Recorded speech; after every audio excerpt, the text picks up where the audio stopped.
أحباء متابعي قناة المدرج الأهلاوي، أهلا وسهلا بكم. في الأول بس نسمع ونشوف الحتة دي. خلاص كلها يومين واتقفل باب القيد للانتقالات الشتوية. طيب وماذا بعد؟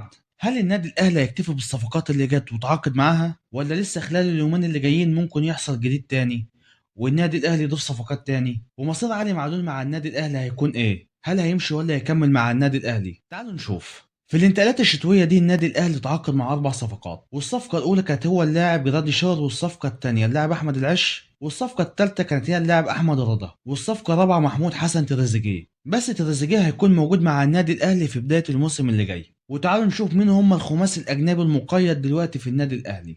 وهم أشرف داري ومع يحيى عطية الله واللاعب الجديد جرادي شاي، ودول هم المقيدين دلوقتي. ومعانا 2 كمان على قائمة الانتظار، وهم علي معلول ورضا سليم. وهنرجع لل3 المقيدين من تاني، واللي النادي الاهلي محتاج يضم عليهم كمان صفقتين، والصفقتين دول مش هيخرجوا بره اللعيبه دول، وهم اشرف بن شرقي وايفرتون دي سيلفا واللاعب السويسري ايريك كوتيسا. والنادي الاهلي علشان يتعاقد مع 2 لعيبه من ال3 دولت كده بشكل رسمي علي معلول خارج النادي الاهلي. وطبعا مفيش اهلاوي يتمنى ان دي تكون النهايه. اللاعب قدم الكتير للنادي الاهلي في رحله ال8 سنين اللي كان موجود فيهم في النادي. اما لو النادي الاهلي تعاقد مع لاعب واحد بس ايا كان من هو، كده علي معلول هيكمل الموسم ده مع النادي الاهلي بشكل عادي، والله اعلم الموسم اللي جاي هيجدد ولا لا. طيب الاقرب مين في ال3 لعيبه دولت اللي ممكن النادي الاهلي يتعاقد معاه؟ اقرب واحد هو بن شرقي، والنادي الاهلي مخلص كل حاجه معاه بالنسبه لمده التعاقد والمقابل المادي، ونادي الريان القطري فسخ التعاقد معاه. وبقت مهمه المسؤولين في النادي الاهلي في التعاقد معاه بقت سهله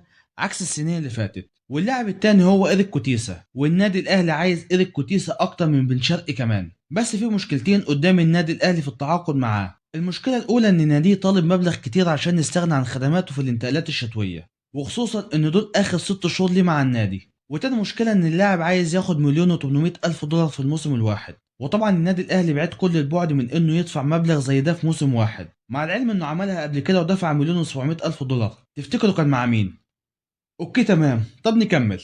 والنادي الاهلي عرض على اللاعب انه هياخد اول موسم 1,200,000 دولار، وهيزيدوا 100,000 دولار بعد كده في كل موسم. وبصراحة لاعب زي ده هيبقى خسارة للنادي الاهلي لو فرط فيه. اما عن اللاعب الثالث وهو اللاعب ايفرتون دا سيلفا، وعلشان وقتكم ووقتي ووقت الفيديو ده نسبة التعاقد معاه لا تتخطى ال 10%، بسبب انه محطوط خيار ثالث، وكمان نادي طالب فيه 3 مليون دولار علشان يستغنى عن خدماته، وعشان كده نسبة التعاقد معاه ضعيفة جدا بس موجودة. اما انا عن نفسي كاهلاوي اتمنى ان النادي الاهلي يتعاقد مع ايريك كوتيسا وعلي معلول يكمل مع النادي الاهلي، وممكن علي معلول يتوظف كجناح بدل من انه يلعب باك. ده طبعا لو مصر الكوره شايف ان القياسات البدنيه والفنيه لعلي معلول مش هتقدر تخليه يلعب كباك. عشان كده انا شايف ان توظيف علي معلول في الجناح هيكون افضل ليه من انه يتوظف باك، لان طبعا عامل السن هيكون فارق معاه، وخصوصا ان هو راجع من اصابه شديده. وهنا خلصت حلقتنا، بس ما تنسوش اللايك الجميل والاشتراك الاجمل، ونشوفكم في حلقه جديده.